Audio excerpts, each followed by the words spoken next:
कोकणातील प्रत्येक अपडेट जाणून घेण्यासाठी आजच माझे कोकणच्या सोशल मीडिया प्लॅटफॉर्मला लाईक, फॉलो आणि सबस्क्राईब करा।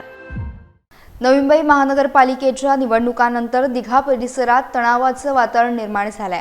प्रभाग क्रमांक 1 मधील ईश्वर नगर आणि सद्गुरू नगर भागात रात्रीच्या सुमारास काही तरुणांनी हातात नंग्या तलवारी घेऊन उघडपणे धुडगूस घातलाय। निवडणुकीच्या निकालानंतर अवघ्या दुसऱ्याच दिवशी घडलेल्या धक्कादायक घटनेनं संपूर्ण नवी मुंबई हादरली आहे। या तलवारधारी तरुणांनी भर रस्त्यात शिवीगाळ करत नागरिकांवर हल्ला केला आणि दुकानाच्या शटरवर देखील तलवारीनं वार केले। हल्ल्याच्या वेळी नागरिकांची मोठी पळापळ झाली। हा सर्व थरार परिसरातील सीसीटीव्ही कॅमेऱ्यात कैद झालाय। घटनेची माहिती मिळताच रबाळे MIDC पोलिसांनी घटनास्थळी धाव घेतली, मात्र पोलिसांनी केवळ पंचनामा करून औपचारिकता पूर्ण केल्याचा आरोप स्थानिक नागरिक करत आहेत।